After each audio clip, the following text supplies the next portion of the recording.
Right. Well, we are finishing a sermon series today that we have been in for the last couple of weeks. We have called Wallet Wisdom.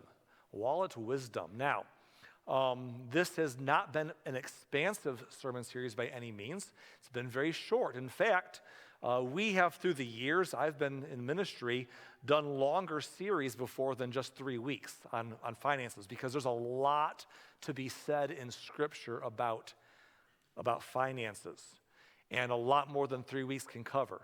But we're just taking a quick short 3 weeks and leaving a lot of things unsaid for a future time. But we wanted to just say a couple things this fall to maybe help us get aligned on where we ought to be as individuals and families. And so we set the stage week one by talking about having a plan. And we laid out for you a plan that we use around here, a financial plan to start wherever you are, to get you to the spot where you are living independent and successful when it comes to your finances and able to go and do and be what you're called to go and do and be. And that ultimate goal of financial achievement is achieved in 7 steps that we've laid out. And that was the plan in week one. And I told you week one, if you have a better plan, that's fine. Just have a good plan and stick with it. If it's not that plan, make sure it's a plan, but don't mix your plans. Don't cheat on your diets by putting 2 or 3 together. Just find a good plan and stick with it. And so we gave you that week one. Last week while I was hiking the mountains, Anthony took our second lesson and he taught about budget. Did a great job, by the way. I was able to catch part of it on the mountain.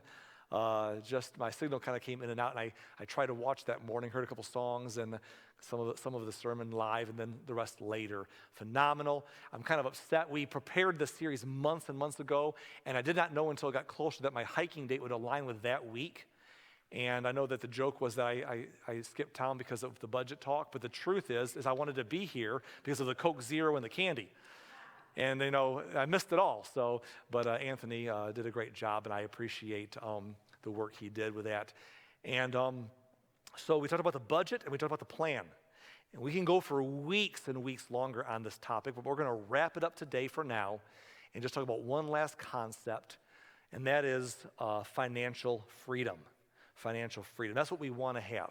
The freedom financially to give what we'd like to give and spend what we'd like to spend, to go where we'd like to go and be what we'd like to be, to come to the spot in our journey where we reach financial freedom. The problem is it's hard to have financial freedom when we're in financial bondage. And the biggest reason we're in bondage is because of this nasty little 4-letter word of debt. Debt keeps us crippled and unable to experience the freedom that we'd like to have financially, and it has to be addressed. It's just one topic, but it's such an important one. And we're going to take it in part today, and then we're going to get a little more into the weeds of why we struggle with this. But debt is a major problem, not coincidentally, but interestingly. Debt is a major problem for globally rich Americans. We do realize, I hope, that we are rich. By the 8 billion people in the world today, if you as a household make, I think the number is like $38,000 a year. In other words, if your household brings in about $38,000 or so a year to your household, most of us would think that would be a horrible pay cut for our family to have to live on that money per year.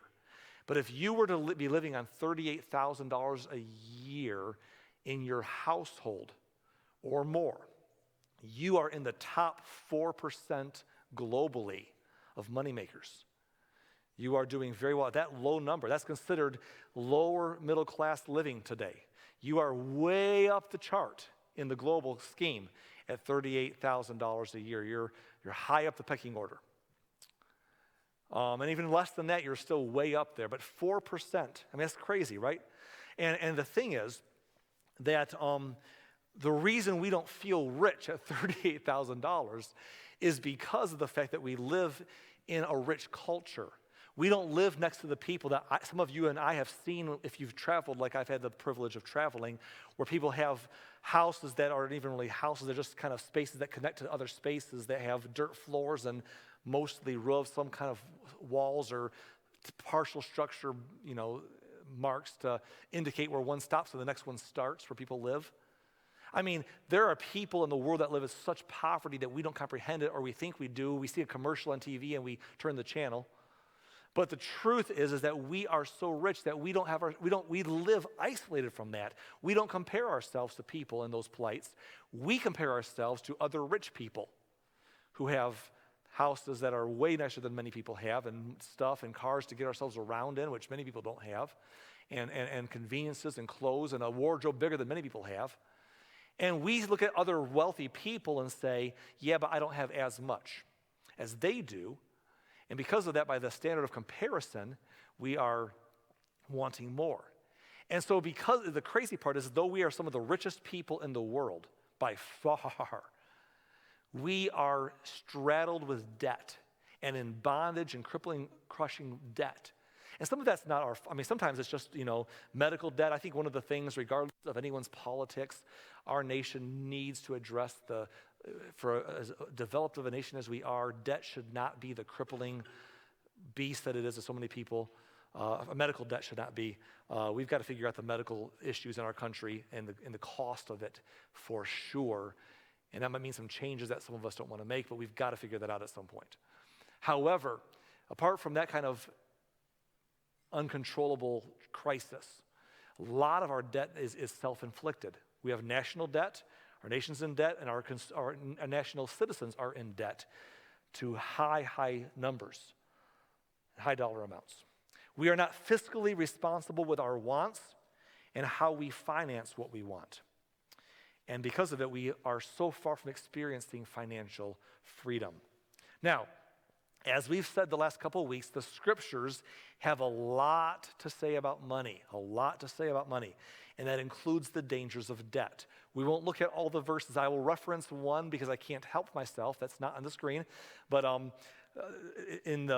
when the children of Israel were freed from slavery in Egypt and set free to go to the promised land, Moses, who led them from bondage, gave them instructions on how to govern themselves as free people.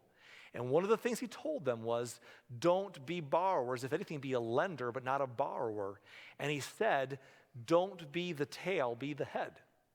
The analogy he gave to borrowing was, you're the tail, not the head. Now, I was just going to say tail and leave it there, and we won't get any more blunt than that. He says, don't be in that end of things. Because that's what debt does to us. It puts us in a system that we're on the wrong side of the beast, so to speak. About 600 years after that, Solomon was king, and Solomon was writing wisdom literature to his children. And in his wisdom literature, Solomon wrote and explained to anyone who would listen the importance of what Moses was referring to about being the head, not the tail, the lender, not the borrower. And Solomon wrote it this way in Proverbs 22 and verse 7.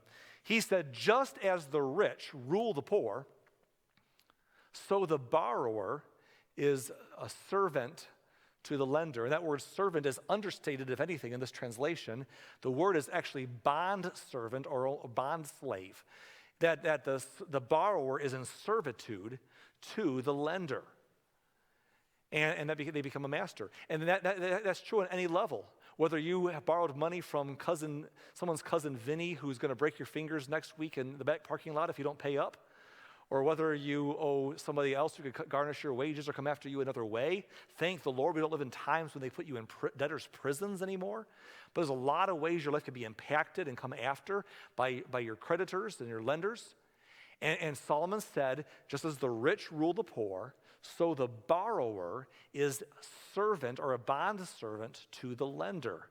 Not the head, but you're the tail. That's what he said. He says, don't get yourself in that spot.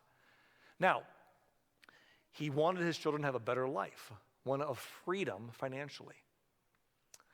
Now let me say this, we're going to go on to the words of Jesus momentarily. But before we see what Jesus said, I want to make an observation because Jesus is going to give us an extra layer here of why you and I ought to avoid this servitude. But before we get to Jesus and this extra reason, I want to pause by saying, even if you're not a Jesus follower, if you're here today and you're not even a Jesus follower, or you're watching online and you don't know if you buy all this stuff, this is just good advice for your life, for your quality of life anyhow. This is just good advice for anybody. Don't be the tail. Don't be in bondage and in servitude to the lender, don't be that person who's ruled over. That's just good advice for anybody, regardless of where you are in your faith journey. But if you are a Jesus follower, if you are someone who calls him Lord and Savior, if you're a Christian, then we have an extra layer beyond just the good advice for anybody that ought to motivate us not to be in servitude or bond service to the lender. Jesus explains it this way in Matthew chapter 6 and verse 24. He says, no one can serve two masters. This is about, 1,000 years almost after Solomon wrote those words. Jesus now says to his audience, you cannot serve two masters. It's impossible. There's no way you can do it. It's like having two people who want different things from you. They both want you to do what they want you to do, and you can't do both because they conflict. They both want that attention. They both want your heart. They both want your fealty or your loyalty. You cannot serve two masters. It's like a child whose parents are split up, and the parents both want their child something different, and the child's got to choose between. Is having masters that both have different agendas, and you don't know how to choose between your two masters. You can't serve two. And Jesus explains, he says, you'll hate one and love the other, or you will be devoted to one and despise the other. In other words, what he means by that is this.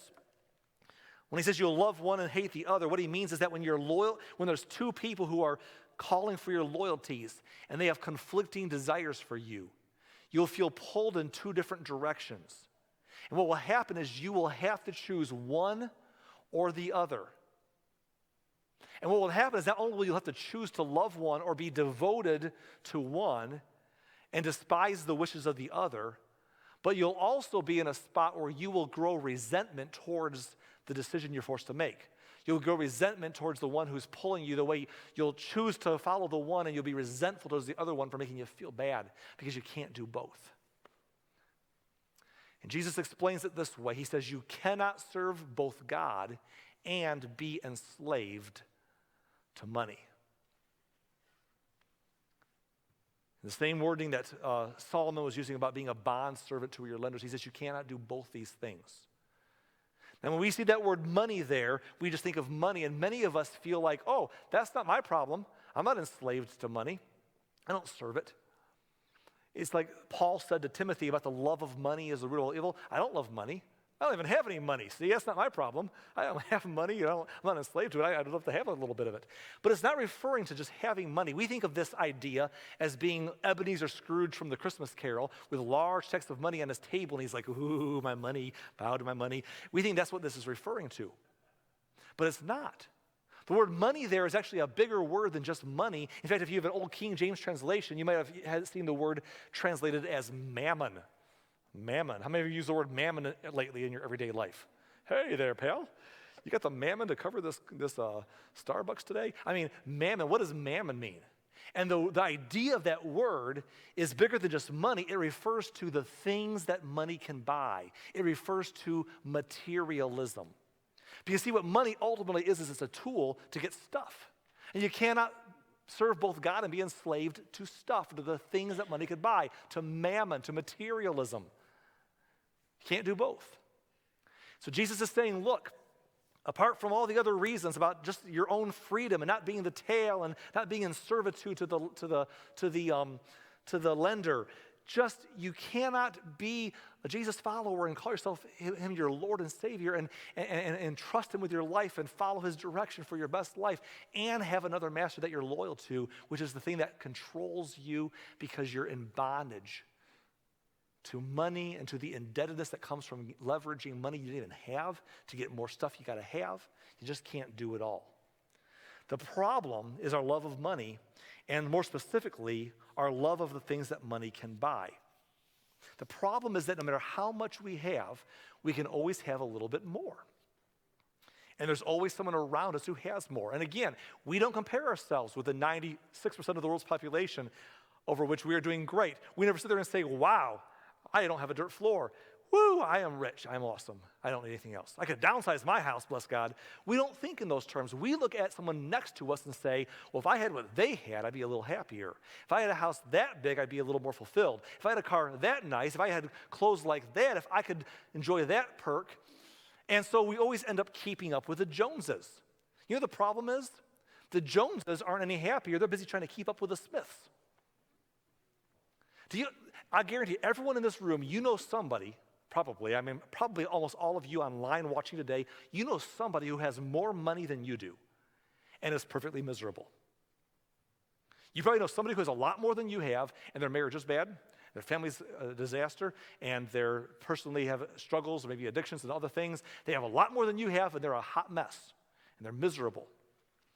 And it's easy to look at them, and you know what we all think? We all think, well, I don't know what their problem is. If I had what they have, I'd handle it better than they do, right? Like I would magically handle more better than they are, because that's just how I am. You know, I'm not content with what I have, but if I had what they have, then I'd be content. Of course, they're not, because they're not as awesome as me. They're not content with what they have, but I would be content with what they have, like they're not, and like I'm not right now with what I have, which is more than most people have. See, it's an endless pursuit, it's an endless game, and it never pays off. It never brings the things that God promises, the joy, the peace, the freedom. All it does is creates a bondage to the things of this world. And as John would later write, don't be in love with the world or the things that are in the world, because this world is passing away and all of it's going to be gone one day. Don't live for stuff that cannot deliver and only leave you empty and miserable, and worse yet, enslaved. And that's what debt does. It enslaves you. It keeps you from being able to go where you want to go, change what you want to change, do what you want to do, give what you want to give, and all sorts of things you can't do in slavery to money. But it's so hard because we need things. We could use a better wardrobe because we could use more of this, and right? So Jesus understood the tension here. So in the very next verse, this is Matthew 6:24, in the very next verse, he goes on to expound further. He says this, that is why I tell you not to worry about everyday life, whether you have enough food and drink or enough clothes to wear. Isn't life more than food? And your body more than clothing? Look at the birds. They don't plant or harvest or store food in barns, for your heavenly Father feeds them. And aren't you far more valuable to him than they are? And then he says something in verse 27 that you ought to write down, should crochet it on a pillow, put it on your refrigerator, make it into a plaque. It's a great statement. He says this, can all your worries add a single moment to your life? That's a whole sermon in itself. That's not for today. Can all your worries add a single moment to your life? And why worry about your clothing?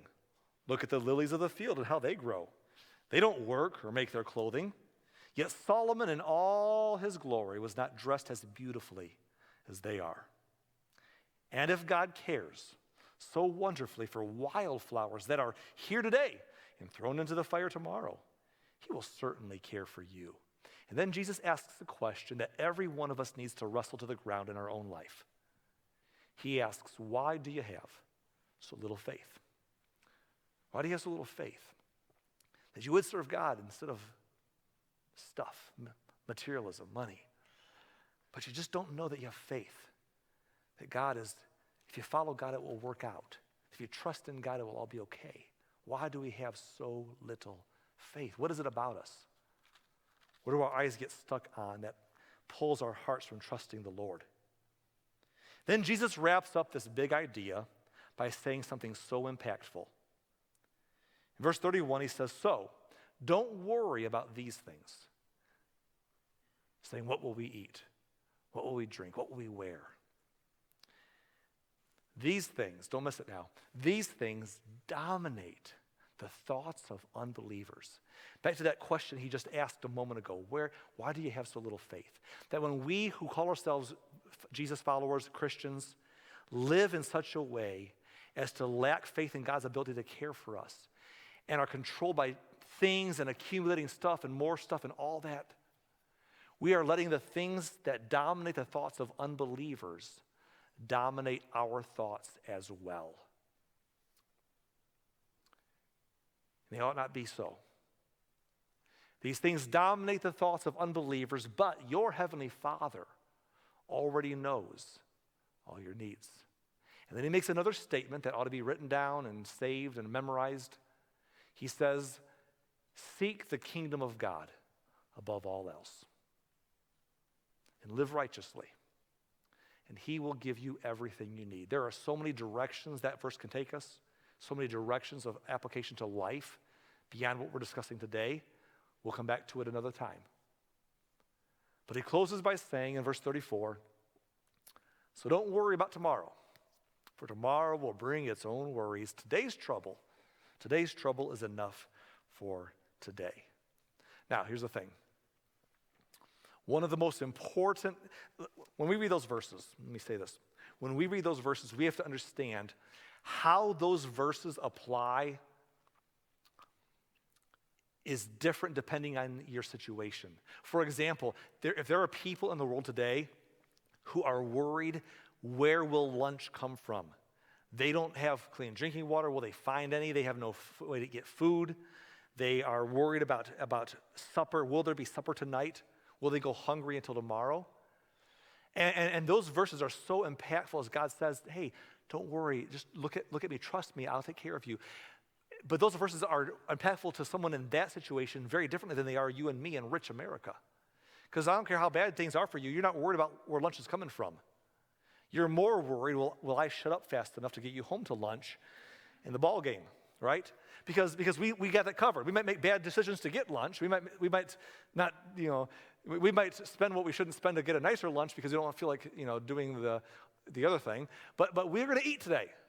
And so those verses are different, and maybe to Jesus' audience 2,000 years ago, someone who's just wondering, where does dinner come from today at all? Is there going to be food?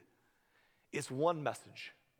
But for rich people, it's a whole another message. God is saying, hey, you might not be worried about supper tonight, but why are you living your life consumed about money and what money can buy you and having a little bit nicer and a little bit more and stuff? Why is that your consumption? Why is that driving you? Why are you seeking that above God's kingdom over all else? God, I'll take care of you. But we're so busy serving a different master, and we can't serve two. We can't follow the Lord. And we feel pulled sometimes because our lenders and the decisions we've made and are continuing to make are kind of tying us down one direction. Then we kind of feel God tugging us this way, and we can't do that. And so we either resent God or we resent our situation in life, and we're just torn by life because we found ourselves in bond service to the lenders. We found ourselves at the tail end of the spectrum when it comes to our finances. One of the most important steps in gaining financial freedom is to get away from materialism. I said this 2 weeks ago. I got to make this plain again. Obviously, we all understand that you've got to have more income than outgo. That just has to be. If you have more outgo than income, then you're digging your hole in debt, and that's not going to work. That well runs dry. I mean, you got to have more income than outgo. And obviously, the idea is to have a pretty good chunk of space between your income and outgo. The problem is when you're really young and you're first getting a job, you have very little income, and then you're trying to, especially when you start to settle down with a family and your expenses go up, you're like, man, we could barely get by. But usually as you get older, your income opportunities increase. You might get a layoff and go backwards, but usually at some point your income's increasing. And as the income increases, what we tend to do is we increase our outgo. We increase our outgo because we can have more. All of a sudden we need more. I didn't need that when I couldn't have it, but since I have more money, I need this. And so we increase our outgo to match our income. We make more income, we increase our outgo to match our income. And what happens is, at some point, if a layoff takes place or downsizing or a pandemic hits the country or something crazy happens, we can find ourselves in a spot where our income is not even up to our outgo because our outgo has increased so much. And sometimes we even go past our income and borrow to get more, figuring that our future income will pay for our current outgo. And we're in bondage. And it's a bad situation to be in. In fact, the bigger gap you can leave between income and outgo is the space you have to get ahead. It's the space you have to operate to reach your financial dreams, to be in a spot where you're free from the rat race of life to do what you think is impactful and important, to serve the Lord. But here's the thing.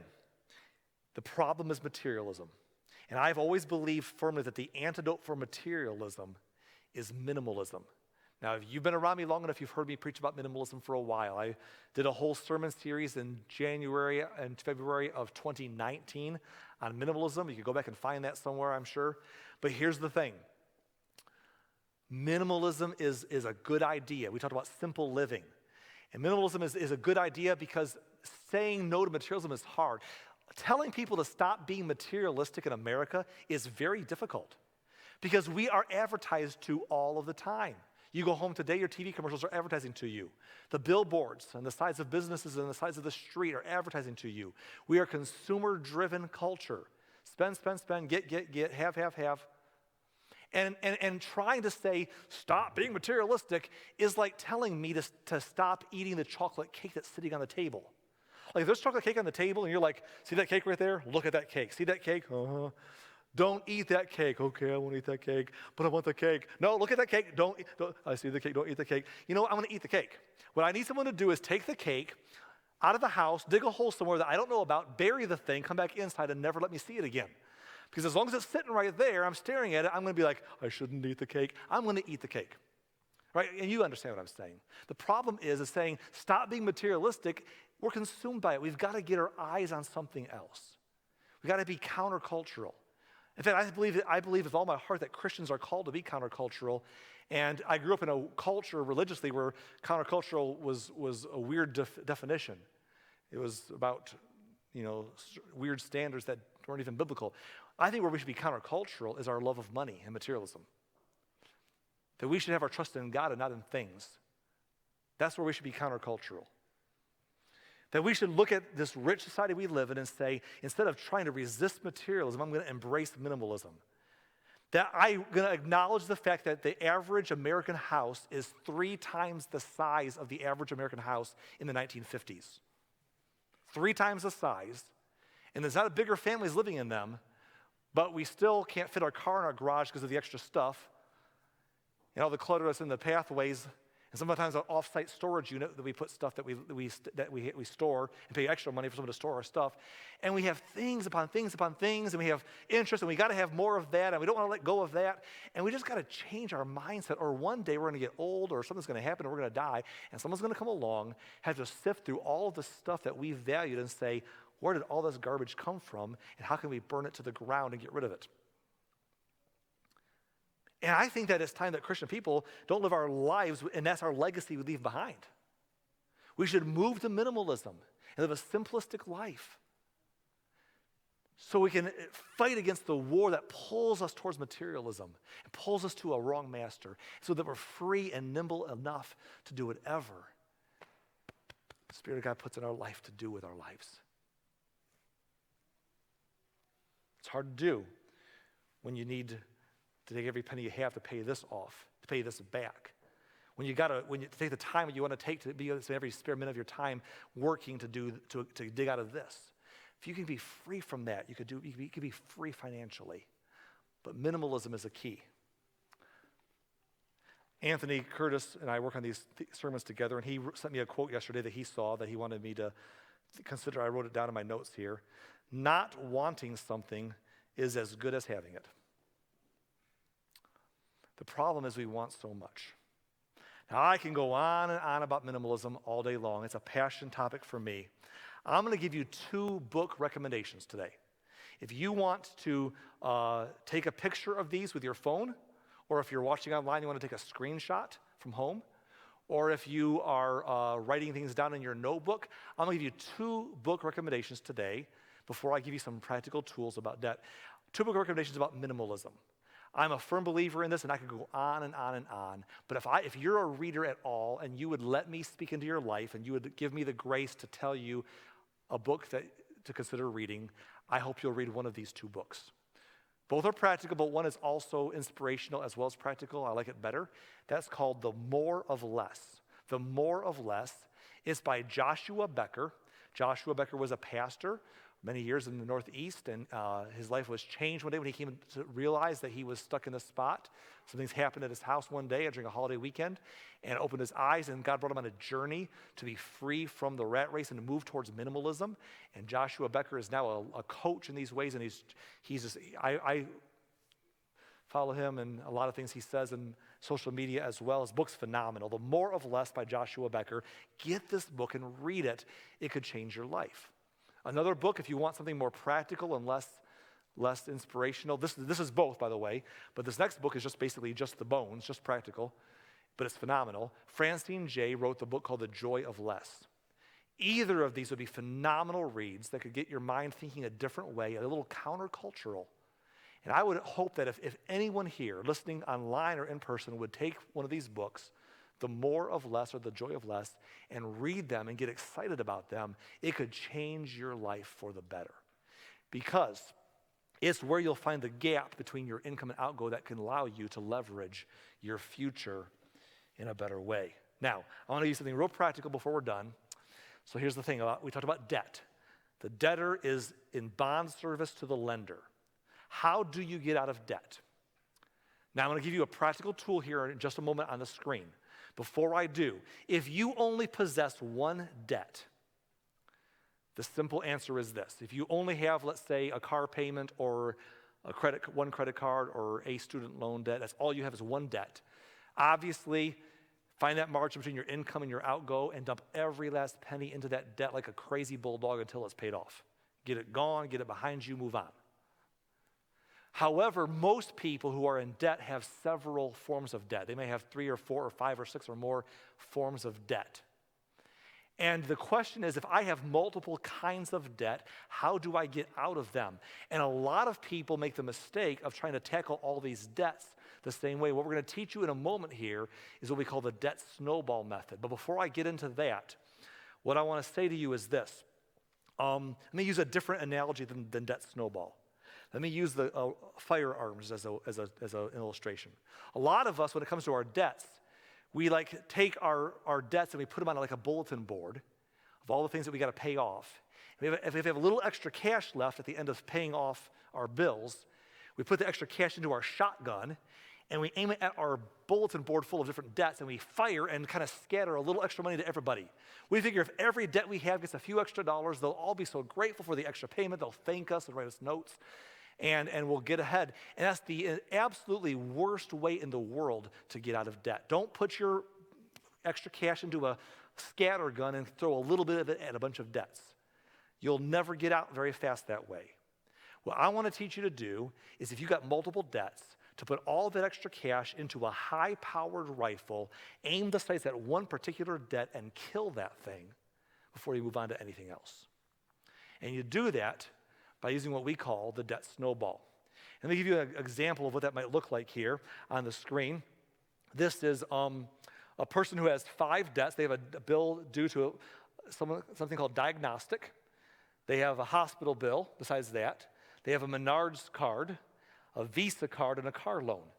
And those bills are due every month, and they've made those bills because they bought those things on credit, or they paid for things on credit that they couldn't afford.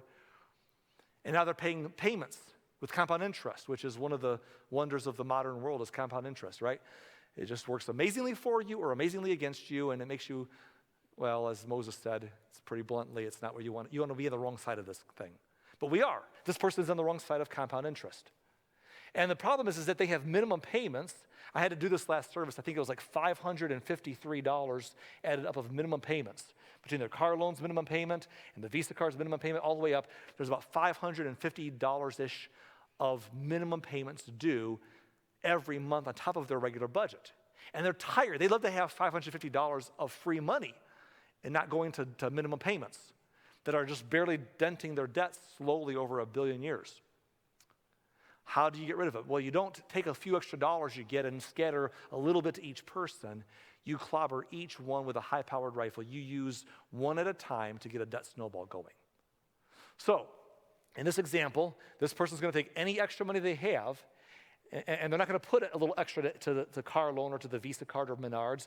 They're going to take that first bill that has a $50 payoff and get that thing paid off as fast as possible and pay the minimum on everything else. And then when they get to the next bill, they're going to take the extra money that they're no longer paying to the last bill, the minimum $10.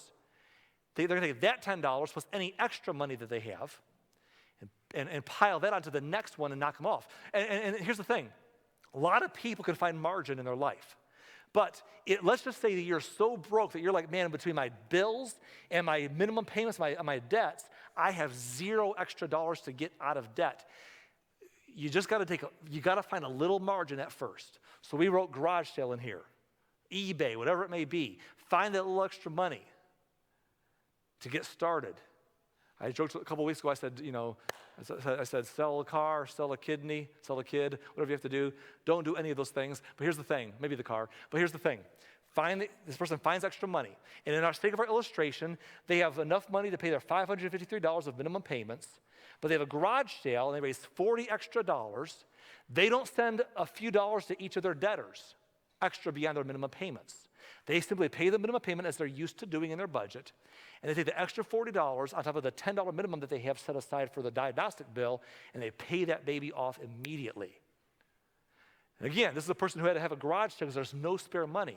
Next month, they only have 10 spare dollars. They have the same budget they had before, but this first bill's paid off, which means that $10 extra a month they were budgeting to pay off a diagnostic bill is now free.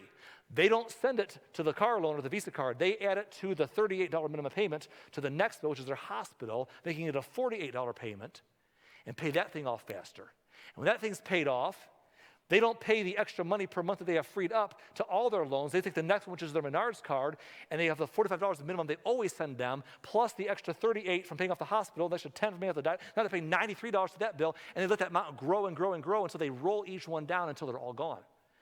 Now, I know people who would argue and say, no, Arlen, this is not the right order. You should pay off the one first that has the highest interest rate. So let's say the Visa card has the highest interest rate. You should pay that one off first because of the interest. And I normally agree. Compound interest is stupid and that sounds good, but that's not the best way to get out of debt because you'll be paying that thing off forever. I'm telling you, the best thing you could do is knock the smallest one off first. Leverage everything extra you could find. And some of you could find a lot more than just an extra few dollars. You don't need a garage sale. You could just stop going to Starbucks for a week or stop going to, eat out or stop ordering Amazon Prime delivery. And you could probably come up with something big fast. And if you would take that and knock off the smallest debt first, you'll have the extra money you could come up with next month, plus the former minimum payment that's now paid off to add to the next one. And when that one's paid off, you have a bigger snowball, and that thing will build and build and build, and you'll knock off your debt the fastest way possible. It's been proven over and over again. Fastest way to pay off your debts, smallest to biggest with the debt snowball method and bulldog tenacity. Now, to do this, you have got to be willing to embrace a minimalistic mindset instead of a materialistic mindset. It's our materialistic mindset that gets us into a lot of our debt in the first place, because we've got to have it. And it's our minimalistic mindset that will change and find us the margin between our income and our outgo that will give us a chance to get out of debt and change our life.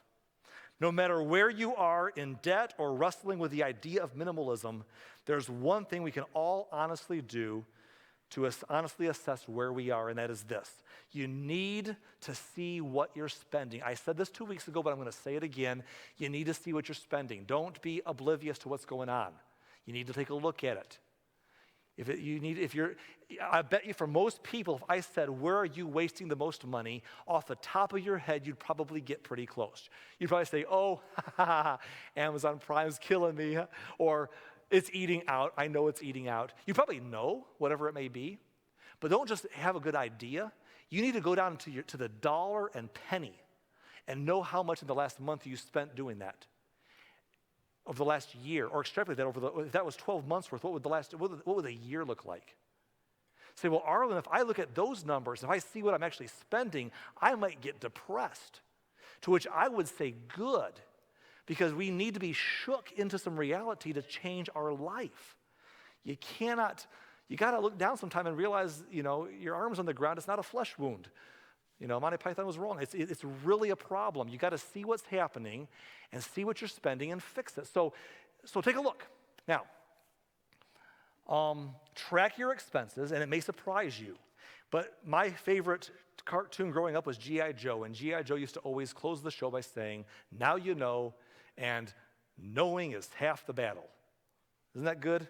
Knowing is half the battle. The other half apparently is a bloody war with casualties. But anyhow, that's another story. Knowing is half the battle. So Here's the thing. You say, okay, so you're saying, Arlen, that I should practice minimalism in a materialistic world to be countercultural. How long should I practice minimalism? When can I stop that minimalism, blah, blah, blah garbage? When can I stop being minimalistic? Well, first of all, not while you're in debt. Because it is the ability to minimize your lifestyle and footprint and sell some things that you think you have to have and don't need and live simply that will create the gap between your outgo and your income and your outgo that will give you the most margin to pay off your debts. So if you don't have your debts paid off, you need to live minimalistically for a while to get that thing off your back. Okay, Arlen, so if I get debt-free, then can I stop living minimalistically?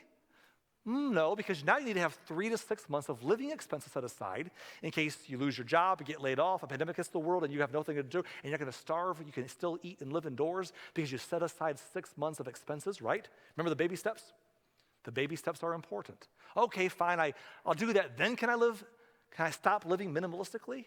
Well, no, then you need to put 15% of your income aside to prepare for the future when you can't work and don't have the energy or the strength or the health to work someday to prepare for your future. Do you see what I'm saying? Is your house paid off?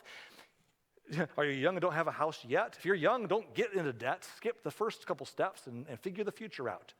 Here's the secret. Once you reach the plan 2 weeks ago, once you reach baby step 7, you can throw minimalism out the window without a worry. You want to buy a fleet of cars? Feel free. You want to have 3 vacation homes? That's up to you. Now, warning, if you're a Jesus follower, you might get to the spot where you're living in baby step 7 and you've reached the pinnacle, and you might be challenged to do something better than having more stuff for yourself even then. You might decide that better than having another car or a fancy or whatever would be to put a clean water in for a village of people in a third world country who don't have clean water. Or change the culture of a poor village somewhere because you have the money to do so. You might feel like you're free to not be in bondage to a job that requires you to clock in and out and be free to go and do and be whatever God calls you to do and be in what you feel led in your heart to do. You don't know what could happen when you get to step 7. But until you get to step 7, may I fully, heartily recommend minimalism. Read the books, get the mindset, create a gap between your income and outgo, and get yourself to financial freedom. Let me close by quoting Jesus. Sometimes we close with a famous quote or a quote that we made up that we want to be famous because we're awesome. I want to close with Jesus today. He made an amazing quote in the book of Luke when he was preaching a sermon and someone interrupted his sermon to ask him to settle a financial dispute for them. And he dealt with them, and then he turned to his audience and he made a statement that I don't want you to miss. Jesus said, "Beware. Guard against every kind of greed." Because this is so important. He adds, life is not measured by how much you own. In other words, this is Jesus contradicting the old bumper sticker, "He who dies with the most toys wins." Jesus is saying, life is not measured by what you own. So beware. Guard against a materialistic lifestyle that will take you to serve a different master, that will leave you unfulfilled, unhappy, and in bondage, and will not pay. And it doesn't pay off for the people who have more than you, and will not pay off for you. Just walk away from that thinking. Embrace minimalism, embrace trusting, embrace a better life, embrace wiser financial practices. Guard against every kind of greed. Because in the end, for you and for me, life is not measured by how much we own. And I don't know about you, we've not covered everything in this series, but I hope somewhere along the way, someone will get the courage or the wisdom and the ideas or the whatever it takes to move in a better direction. If we do that, it's worth it all.